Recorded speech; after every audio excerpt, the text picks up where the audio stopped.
Wel, pnawn da, Eifion. Pnawn da, Dylan. Beth yw'r heriau i chi wedi wynebu yn ystod y flwyddyn ddiwetha? Wel, un o'r heriau mwyaf, amser ni'n mynd i'r cyfanwerthwr yn Abertawe mofyn stoc. Oedd weros fawr lle o 100,000 o droddfedi sgwar. A wedyn dim ar y 8, o'n nhw'n gwellwn 8 cwsmer, o'n nhw'n gwellwn mewn ar y tro. A felly fydden ni'n aros am ryw awr tu fas cyn mynd mewn. A wedyn ar ôl mynd i fewn, fydde'r levels y stoc ddim yn dda iawn. Cwrs sy'n siarad nawr am Abertawe, ynddo fe.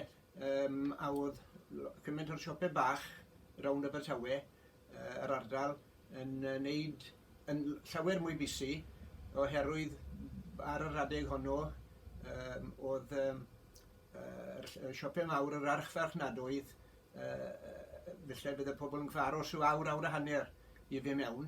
So oedd yr fel fi'n gweud y siopau bach llawer mwy busi, so oedd y stoc yn mynd wedyn yn yr wholesaler, cyfanwerthwr ynddo fe.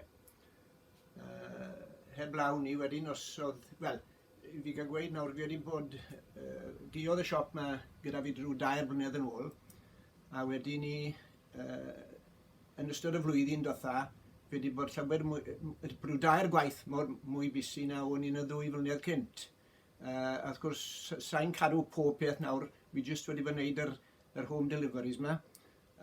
So fi'n goffa mynd mas yn lleol i brynu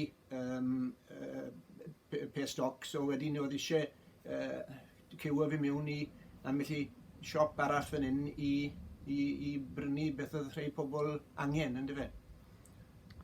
A beth sydd wedi newid i chi yn ystod y flwyddyn ddiwetha? Wel, fel o'n i'n gweud nawr, llawer o bobl wedi bod yn hunan ynysu yn ystod y flwyddyn, a wedyn ni, ond nhw ddim yn mynd mas o gwbl. So heb law bod fi yn delifro'r nwyddau iddyn nhw, oedd nhw gyd yn moyn arian o'r banc felly. So ni, felly 6-8 carden da fi yn y meddiant o bryd i'w gilydd, fi ni moyn arian iddyn nhw. Hefyd wneud negosion i'r swyddfa bost, a wedyn mynd i'r fferyllydd, a sawl peth bach arall really, os oedd hi angen arnyn nhw. Ac oes na rhywbeth i chi wedi dysgu yn ystod y flwyddyn diwetha? Wel, felly wedi dysgu fod yn amenyddgar felly rili, a ni wedi bod yn cymryd pethau yn ganiad hawol, felly rili bod ni'n gallu cael popeth fel ni moyn, a mynd i'r rwle pryd ni moyn, ond ni wedi dysgu nawr bod felly rhaid aros i fi mewn i lefydd. Nawr, mae'r gwasanaeth i chi wedi darparu dros y flwyddyn diwetha, bobl sy'n hunan ynysu wedi bod yn werthfawr iawn, o wi'n siŵr cael llawer o bobl ddiolch i chi am eich gwasanaeth. Hynny yw, mae gwaith delifro yn lleol wedi cynyddu yn ystod y cyfnod clo. O, odi. Fi'n mynd mas bob dydd, really, hyd yn oed dysil, really. Dwi ddim yn cael papurau'n hunan nawr yn y siop, yn y fechan mae siop yng Nghai. Ond dwi yn prynu dros 100 pint o papurau'r wsnodd yn lleol i dosbarthu i nghwsberiad, really. Mae hynny'n cynnwys, wel, allwch chi weid bob dydd o'r flwyddyn, ond diwrnod Nadolig, felly, really, yr unig dydd mae dim papurau gael, really, ynddo fe, so fi wedi bod yn bwyty lle bob dydd, ynddo fe. A'r cwestiwn ola, pryd mae'r ymddeoliad yn wirioneddol mynd i ddechrau? Wel, dwi ddim yn gwybod, really, mae'n dibynnu nawr siwr fi pethau mynd a dipendo, lle dylen i wedi gweud i ddechrau'r rheswm dwi yn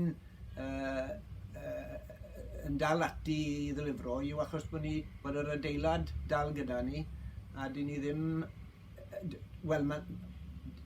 wedi gwerthu. O'n i ar fi'n gwerthu blwyddyn ôl yn dath yr lockdown a oedd y cwmni oedd yn mynd i brynu fe, y siop, oedd so dros 200 o siopau yn barod gyda nhw.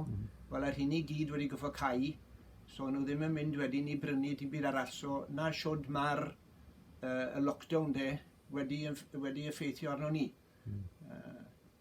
Wel, Eifion, diolch yn fawr iawn i chi am eich amser. Diolch yn fawr.